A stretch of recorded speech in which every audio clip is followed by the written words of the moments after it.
Assalamualaikum teman-teman, kembali lagi di channel YouTube Dapur Charity.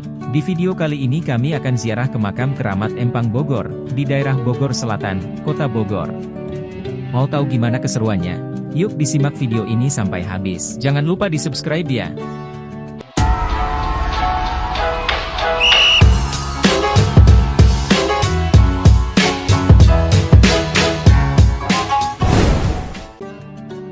Sejarah dan karomah makam keramat Empang Bogor. Jurnalis Putra Ramadhani Astiawan.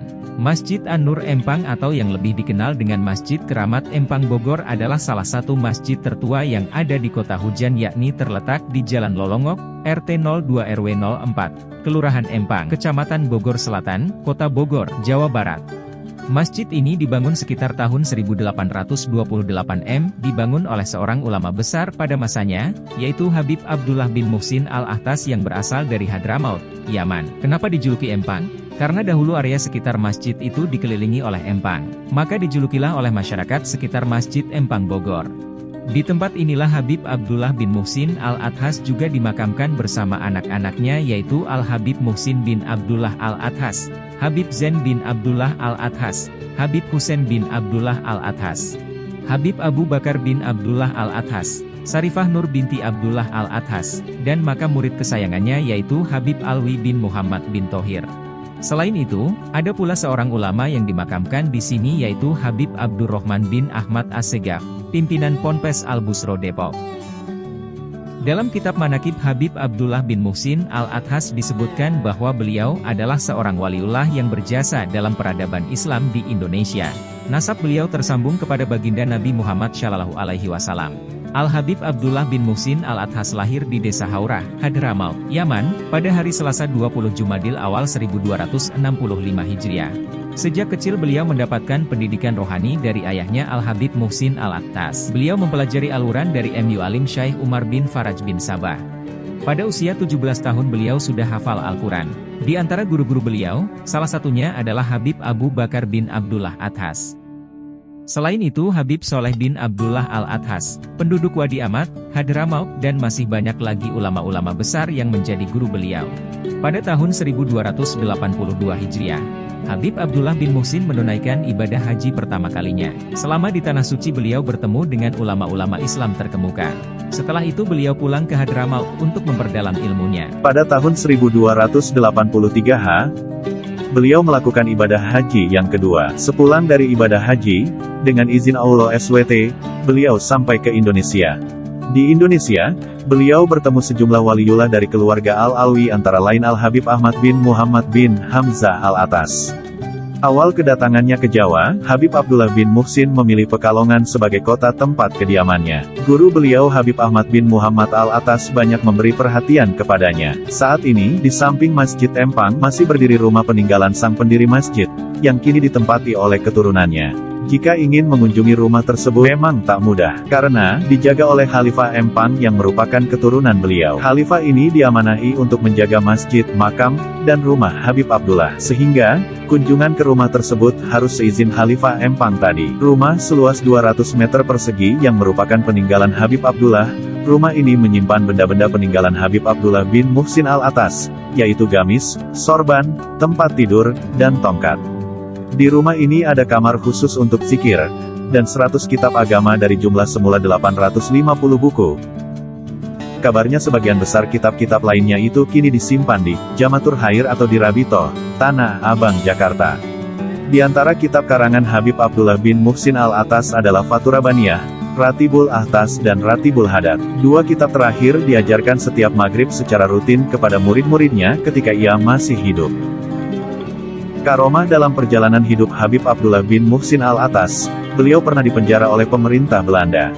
Tentu pengalaman beliau ini merupakan kehendak Allah, sebab nasib serupa juga pernah dialami Nabi Yusuf AS, yang sempat mendekam dalam penjara selama beberapa tahun. Namun, setelah keluar dari penjara ia diberi kedudukan tinggi oleh penguasa yang telah memenjarakannya. Pemerintah Belanda memenjarakan beliau dengan alasan difitnah. Selama di penjara, kemuliaannya makin nampak dan mengundang banyak pengunjung untuk bersilaturahim. Kedatangan banyak orang ini pun mengherankan pimpinan penjara dan penjaganya. Bahkan mereka pun ikut mendapatkan keberkahan dan manfaat dari kebesaran beliau. Selama di penjara, banyak pengunjung yang meminta didoakan. Para penjaga pun kewalahan menghadapi pengunjung yang semakin ramai, lalu mengusulkan kepada kepala penjara agar segera membebaskan beliau. Namun, ketika usulan ditawarkan, Habib Abdullah justru menolak dan memilih menunggu hingga selesainya masa hukuman. Pada suatu malam, pintu penjara tiba-tiba terbuka dan beliau kedatangan tamu istimewa yaitu kakek beliau Al-Habib Umar bin Abdurrahman Al-Attas, Sohibul Ratib. Saat kejadian itu, kakek beliau berkata, "Jika engkau ingin keluar penjara keluarlah sekarang, tapi jika engkau bersabar, maka bersabarlah." Dan ternyata beliau memilih bersabar dalam penjara. Pada malam itu juga, beliau telah datangi Al-Faqih Muqaddam dan Syekh Abdul Qadir Jailani. Pada kesempatan itu Al-Faqih Muqaddam memberikan sebuah kopiah Alfiyah kepada beliau, dan Syekh Abdul Qadir Jailani memberikan surbannya kepada beliau. Ternyata di pagi harinya kopiah tersebut masih tetap berada di kepala Al-Habib Abdullah bin Muhsin Al-Attas. Padahal beliau bertemu dengan Al-Faqih Al-Muqaddam hanya dalam mimpi. Para pengunjung terus berdatangan ke penjara sehingga berubahlah penjara itu menjadi rumah yang selalu dituju. Beliau pun mendapatkan berbagai karomah yang luar biasa. Di antara karomah beliau, seperti diungkapkan Al-Habib Muhammad bin Idrus Al-Habsyi, Surabaya. "Ketika aku mengunjungi Al-Habib Abdullah bin Muhsin Al-Attas dalam penjara, aku lihat penampilannya amat berwibawa.